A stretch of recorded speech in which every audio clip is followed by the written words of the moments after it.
Sagu bagaikan sosok ibu bagi suku Korowai di distrik Yaniruma, Kabupaten Bovendigul. Satu pohon sagu mulai dari akar, batang, pelepah hingga daunnya dapat dimanfaatkan untuk kebutuhan harian. Suku Korowai yang tinggal di dusun masih mengkonsumsi sagu sebagai pangan pokok sehari-hari. Bahkan, kegiatan menokok menjadi kebudayaan yang dilestarikan.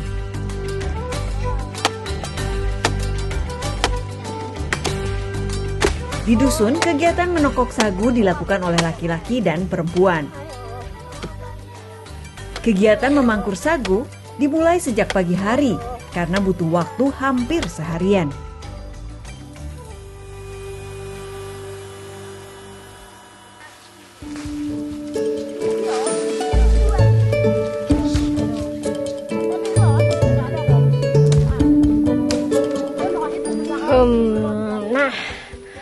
Buat yang belum tahu gimana cara proses pembuatan sagu tuh ternyata not as simple as that.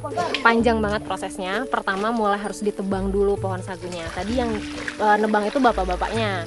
Setelah ditebang pohon sagunya, lalu mama-mama ini dicangkul isi dalam sagunya untuk mendapatkan ini. Nih, ini isi dalam sagunya nih. Isi dalam pohon sagunya dicangkul sama mama-mama. Oke. Kelihatan ya teksturnya agak kasar-kasar gitu. Nah tapi bukan ini ternyata sagunya. Ini isi dalam sagunya dimasukin ke sini. Dikasih air, diperas sampai nanti akhirnya keluar sarinya. Jadi sebenarnya sagu itu sari dari dalam pohon sagunya. Nah ini kan tadi pohon sagunya isinya, terus masukin air, keluar nih sarinya. Dipakai air, masuk. Sampai nanti di dalam air ini tuh ada ampasnya. Bukan ampas ya. Jadi itu bagian paling lembut dari sagunya. Salah satu alasan sagu masih bertahan karena tersedia dekat rumah di pedalaman hutan. Mereka tidak perlu berjalan jauh dan tidak butuh uang karena hutan memberikan sagu secara gratis. Memang, ada pergeseran pola konsumsi sagu. Bagi suku Korowai yang tinggal di kampung, jarang bahkan tidak pernah lagi memakan sagu. Di kampung sagu sulit diperoleh karena harus masuk hutan dan meminta izin pemilik tanah. Sebaliknya, beras mudah didapat karena ada bantuan pangan rutin dari pemerintah untuk setiap kampung. Generasi tua suku Korowai masih mengonsumsi sagu kendati sudah tinggal di kampung. Bahkan mereka rela pulang sejenak ke dusun dan berjalan kaki belasan kilometer untuk sekadar menokok sagu. Sagunya kan udah diambil tuh sarinya, terus dipadatkan seperti ini. Sudah dipadatkan lalu didiamkan sekitar seharian gitu, supaya nanti biar tambah padat. Sudah padat, baru oleh Dalilah diayak gitu. Diayak diayak gitu, nanti jadinya selembut ini. Sudah. Terus setelah itu sudah diayak, kita masukkan ke penggorengan dan kita bakar saja. Jadi deh sagunya.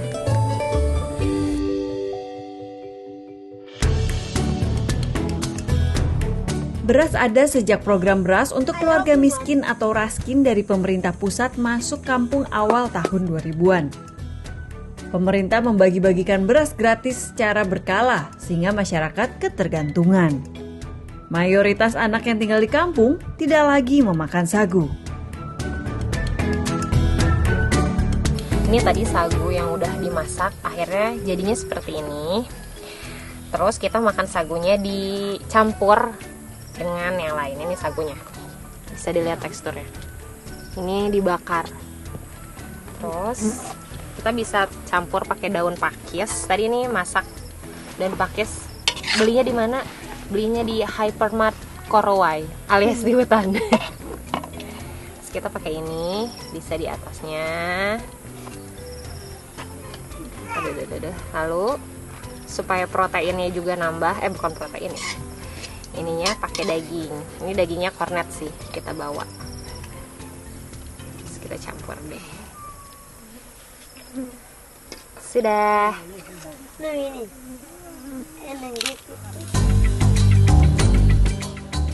Suku Korowai sejatinya turun-menurun mewariskan kebudayaan hidup sehat. Mereka memakan sagu harus dicampur dengan sayuran dan ulat sagu, sehingga asupan karbohidrat, lemak, dan protein tercukupi. Kini, pola konsumsi itu berubah menjadi makan beras dan mie instan tanpa asupan tambahan lain. Sagu adalah tanaman asli Nusantara dengan cadangan terbesar dunia ada di Papua. Berdasarkan data Badan Penelitian dan Pengembangan Daerah Papua, luas areal sagu di Papua mencapai 6,2 juta hektar, terbesar di dunia. Sejumlah 4,7 juta hektar merupakan hutan sagu.